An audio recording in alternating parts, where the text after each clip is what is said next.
नमस्कार, किस्सा यूपी का देख रहे हैं आप। मैं हूं आपके साथ सोनाली। उत्तर प्रदेश में निकाय चुनाव के लिए हर पार्टी ने अपनी कमर कस ली है। इसी बीच सीएम योगी आदित्यनाथ सहारनपुर में चुनाव प्रचार करने पहुंचे। सहारनपुर में सीएम योगी आदित्यनाथ ने माफियाओं, कानून व्यवस्था, सुरक्षा को लेकर कई बड़ी बातें कही, जिसे सुनकर विपक्ष के भी होश उड़ गए। उन्होंने कहा कि नो कर्फ्यू, नो दंगा, यूपी में सब चंगा। रंगदारी, नफरती यूपी में नहीं है अब किसी की बपौती। सीएम योगी ने कहा कि अब यूपी में माफिया, अपराधी अतीत हो गए हैं। राज्य अब सुरक्षा, खुशहाली और रोजगार का प्रतीक बन रहा है। तो आज किस्सा यूपी का में सीएम योगी की इन्हीं बड़ी बातों के मायने समझेंगे। बातचीत के लिए मेरे साथ स्टूडियो में मौजूद है कैपिटल टीवी के एग्जीक्यूटिव एडिटर राजीव जी। राजीव जी, बहुत बहुत स्वागत है। धन्यवाद। राजीव जी, सीएम योगी ने कई बड़ी बातें कही, माफिया, सुरक्षा, क्या मायने हैं इनके पीछे? देखिए, उन्होंने समाजवादी पार्टी के मुखिया अखिलेश यादव के खिलाफ वारंट जारी कर दिया है जी। यानी अखिलेश यादव की पार्टी का खात्मा लगभग तय है, क्योंकि जिस तरीके से उन्होंने अतीक और प्रतीक की बात की है, अतीक की बात नहीं की, अतीत की बात की।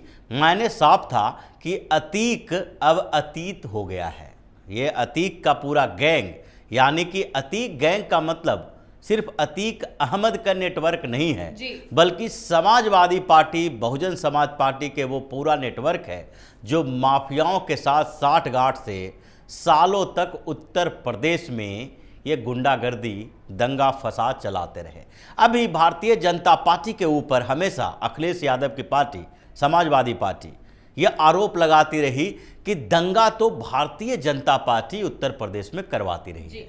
लेकिन अगर 2017 के बाद से अब तक दंगों का नामो निशान नहीं है, तो क्या भारतीय जनता पार्टी दंगा करवाती थी? अब तो ये तय हो गया है कि समाजवादी पार्टी की सरकार में जो दंगा हुआ था, मुजफ्फरनगर में जो दंगा हुआ था, अखिलेश यादव कहीं न कहीं इस बात के लिए विचार बना रहे थे कि आगे चुनावों में अगर मुसलमानों को अपने साथ रखना है तो उत्तर प्रदेश में समय समय पर दंगा करवाते रहना पड़ेगा। और इसके तहत जो साजिश हुई थी उसमें दो तरीके से अपनाया गया था इन लोगों की रणनीति। और वो पहली रणनीति ये थी कि दंगा जो करवाया जाएगा उस दंगे में मुसलमानों को कम से कम सपोर्ट करो, मुसलमानों का मनोबल इतना ज़्यादा बढ़ा दो कि वो समय समय पर अपनी ताकत का, शक्ति का प्रदर्शन करते रहें। और शक्ति का प्रदर्शन कैसे करेंगे? वो किसी भी हिंदू धर्म के पर्व त्योहारों के अंदर दंगा करेंगे, पत्थरबाजी करेंगे। उसके साथ साथ जैसे ही कोई भी हिंदू उनके खिलाफ बात करेगा, आवाज उठाएगा, तो उसकी आवाज को दबाने के लिए अंतिम तौर पर प्रयास करेंगे, यानी हत्या कर देंगे, सर तन से जुदा की धमकी देंगे। जैसे कि पिछले मुजफ्फरनगर दंगे में भी यही हुआ था। एक सामान्य सी घटना थी, छेड़छाड़ की घटना में दो युवक गए, उन लोगों को चेतावनी देने के लिए गए, दोनों की हत्या कर दी गई, मुस्लिम मोहल्ले में दौड़ा दौड़ा कर मारा गया। ये मनोबल बढ़ाने वाली जो प्रवृत्ति थी समाजवादी पार्टी की, ये मुसलमानों के लिए पहला आधार था कि समाजवादी पार्टी की सरकार है तो मुसलमानों का कोई कुछ नहीं बिगाड़ सकता। और इसमें दूसरे स्तर पर मुसलमानों के मनोबल को बढ़ाने का तरीका था कि मुस्लिम गैंगस्टर को सपोर्ट करो। जब मुस्लिम गैंगस्टर अलग अलग इलाकों में अपना नेटवर्क को ऑपरेट करेंगे तो इसका मतलब है कि उसके आसपास के मुसलमानों का मनोबल बढ़ा रहेगा। जैसे कि अभी अतीक अहमद या मुख्तार अंसारी के खिलाफ कार्रवाई हो रही है। जितनी कार्रवाई हुई, इन लोगों के पूरे नेटवर्क को खंगाला गया, तोड़ा गया, इनकाउंटर किया गया और अतीक अशरफ की हत्या हुई। उसके परिवार का एक, यानी कि अतीक का बेटा असद इनकाउंटर में मारा गया। उसके कई शूटर इनकाउंटर में मारे गए। मुख्तार अंसारी अभी भी जेल के अंदर है। उसकी बीवी के खिलाफ वारंट जारी हो चुका है कि किसी भी हालत में उसको आत्मसमर्पण करना पड़ेगा, या अगर वो सरेंडर नहीं करती है तो उसका भी वही हश्र होगा जो असद का हुआ। साथ ही शाइस्ता परवीन, गुड्डू मुस्लिम, इन लोगों की तलाश में भी पुलिस दिन रात एक किए हुए है, फरार है। और ऐसे में इन लोगों के खिलाफ जो कार्रवाई हो रही है उससे तकलीफ किसको हो रही है?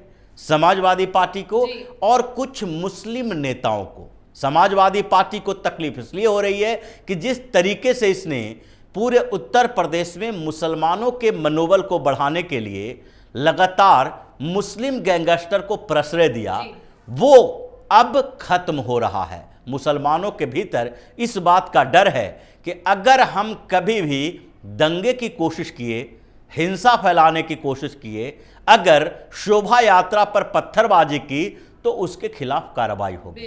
ये सिर्फ गैंगस्टर की बात नहीं है, ये उसके मनोबल पर प्रहार करने की बात है। क्योंकि कानपुर में गैंगस्टरों ने हंगामा नहीं किया था। कानपुर में जो दंगा फैलाने की साजिश थी, नुपुर शर्मा के जो टिप्पणी थी, उसके बाद जो हंगामा हुआ, उसमें गैंगस्टरों का जो था वो पीछे से बैकअप था, बैकअप सपोर्ट था। लेकिन फ्रंट पर कौन आए? वहां के सामान्य लोग। उन लोगों को ट्रेंड किया गया, बताया गया कि देखो अब फिर से एक बार अपनी ताकत का प्रदर्शन करो। इसमें समाजवादी पार्टी जैसी पार्टियां जो है या फिर बसपा के कुछ नेता, ये पूरी तरीके से इन लोगों के सपोर्ट में थे। ये चाह रहे थे कि पूरे प्रदेश में मुसलमान हंगामा करें, दंगा फैलाएं, हिंसा हो और कुछ लोग पुलिस के गोलियों के शिकार भी हों, तो इनकी राजनीति चमक जाएगी। और दूसरी तरफ जो माफियाओं के खिलाफ उत्तर प्रदेश की पुलिस कार्रवाई कर रही है, योगी सरकार कार्रवाई कर रही है, उस कार्रवाई को मध्यम किया जाएगा। क्योंकि सरकार बदनाम होगी कि मुसलमानों के साथ अन्याय हो रहा है। इसीलिए देवबंद से लेकर जमीयत उलेमाए हिंद तक सारे के सारे मैदान में उतर आते हैं कि मुसलमानों के खिलाफ हंगामा किया जा रहा है, कार्रवाई की जा रही है। चुन चुन कर मुस्लिमों को मारा जा रहा है, प्रताड़ित किया जा रहा है, जेल में डाला जा रहा है। क्योंकि ये सारा का सारा गैंग जो ऑपरेट कर रहा था, ये उत्तर प्रदेश में समाजवादी पार्टी का एक बड़ा नेटवर्क रहा है। तो पिछले चुनाव की भी बात करें तो पिछले चुनाव में अखिलेश यादव ने इसी स्ट्रेटजी के आधार पर चुनाव में या अपने प्रदर्शन को बढ़ाने की कोशिश की। उन्होंने पूरा का पूरा मुस्लिम एजेंडा अपनाया और पश्चिम उत्तर प्रदेश के उन क्षेत्रों में भी हमेशा रैलियों में बताते रहे कि मुसलमानों के साथ योगी सरकार दोहरा रवैया अपना रही है, उसको प्रताड़ित कर रही है। इससे हुआ क्या कि पूरा का पूरा उत्तर प्रदेश का मुसलमान जो है वो टैक्टिकल वोटिंग किया, न कांग्रेस के साथ न ही बसपा के साथ। बसपा ने भी पूरी कोशिश की कि मुस्लिम कुछ हमें वोट दे दें। मायावती ने टिकट भी दिए, 50 से ज्यादा उम्मीदवार मुसलमानों का उतारा गया। यहां तक कि कांग्रेस ने भी 58 से 60 उम्मीदवार उतारे मैदान में मुस्लिमों को। लेकिन हुआ क्या, इन दोनों पार्टियों के उत्तर प्रदेश के मुसलमानों ने पूरी तरीके से रिजेक्ट कर दिया। CSDS का सर्वे बताता है कि मुस्लिम वोट जो उत्तर प्रदेश में गए हैं वो 90% समाजवादी पार्टी को मिले हैं। और अखिलेश यादव यही सोच रहे थे कि जब तक ये मुद्दा जिंदा है, जब तक गैंगस्टरों का सपोर्ट इन लोगों को है और पार्टी के नेताओं का सपोर्ट इन लोगों को है, तब तक इनका मनोबल हाई रहेगा और ये इसी तरीके से एक एक करके छोटे मोटे दंगे करते रहेंगे, फसाद करते रहेंगे और ये माफिया जो है उन लोगों का मनोबल बढ़ाते रहेंगे, जिससे कि मुसलमान डरे नहीं, खौफ में नहीं हो और न ही ये मुद्दा खत्म हो कि अब मुद्दा मुस्लिम हिंदू का नहीं, अब विकास का मुद्दा है, सुशासन का मुद्दा है, प्रशासनिक कार्रवाइयों का है, लॉ एंड ऑर्डर का है। तो ये सारे के सारे जो मामले अभी चल रहे हैं उसको योगी आदित्यनाथ ने एक संकेत दिया है कि जिस तरीके से इन पार्टियों ने गैंगस्टर को संरक्षण दिया वो अतीत की बात हो गई। अब उसके ऊपर ज़्यादा सोच विचार करने की ज़रूरत नहीं है। वर्तमान में अब अतीत की बातें छोड़ दीजिए, अब यहाँ विकास की बातें होगी। दूसरी बात और है, वो प्रतीक की बात करते हैं। तीसरी बात यह है कि वो बता रहे हैं कि किसी की बपौती नहीं है। बपौती की किसकी बात होती है? समाजवादी पार्टी और मुलायम सिंह का कुनबा यानी कि अखिलेश यादव जी। अखिलेश यादव का पूरा परिवार राजनीति में वर्चस्व के लिए तैयार है। सारा का सारा इनके छोटे छोटे जो वहां पर 25-30 साल के होते हैं इनके परिवार में, वो कहीं न कहीं पंचायत में, कहीं न कहीं जिला में और उसके बाद विधानसभा और लोकसभा में पहुंच जाते हैं। यानी कि पंचायत स्तर का नेता हो, जिले स्तर का नेता हो या फिर लोकसभा सदस्य और विधानसभा सदस्य हो। तो ये बपौती जो इन लोगों ने बना रखी थी, परिवारवाद की राजनीति कर रहे थे, इसके लिए भी योगी आदित्यनाथ ने वारंट जारी कर दिया है। और अभी जो दूसरे स्तर पर जब इनको लगा कि जिस तरीके से इनकाउंटर हो रहे हैं, मौत हो रही है, मेल जो गैंगस्टर हैं, तो उसमें तो ये लोग दूसरे स्तर पर बुर्का गैंग को सपोर्ट करके एक तरह से इनको सेफ साइड में लेकर गैंग के नेटवर्क को चलाते रहेंगे। इसलिए सारे के सारे नेताओं, जो मुस्लिम नेता थे या फिर समाजवादी पार्टी के नेता, बार बार ये कहने लगे कि असद हो या अतीक हो, अशरफ हो, गुलाम हो, इन लोगों का हत्या या इनकाउंटर तो अलग बात है, लेकिन शाइस्ता और अफसा, ये सब जो मुस्लिम महिलाएं हैं, इन लोगों के साथ अगर कुछ गलत हुआ तो उत्तर प्रदेश में सिविल वार हो जाएगा, गृह युद्ध की स्थिति पैदा हो जाएगी, मुसलमान सड़क पर उतर जाएंगे। लेकिन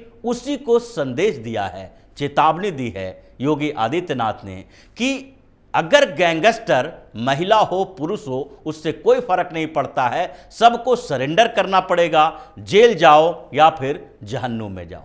बहुत बहुत धन्यवाद राजीव जी बातचीत। धन्यवाद। तो देखा आपने, निकाय चुनाव से पहले सीएम योगी ने सहारनपुर से एक बड़ा संदेश दिया।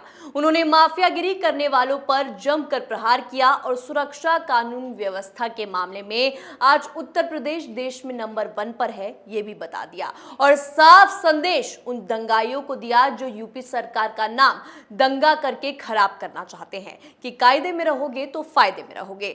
प्रयागराज में अतीक अहमद और उसके भाई अशरफ की हत्या के बाद यूपी के मुख्यमंत्री योगी आदित्यनाथ ने अपने तेवरों से बता दिया है कि जब बात यूपी में लॉ एंड ऑर्डर की आएगी तो वो किसी भी सूरत में झुकने वाले नहीं हैं।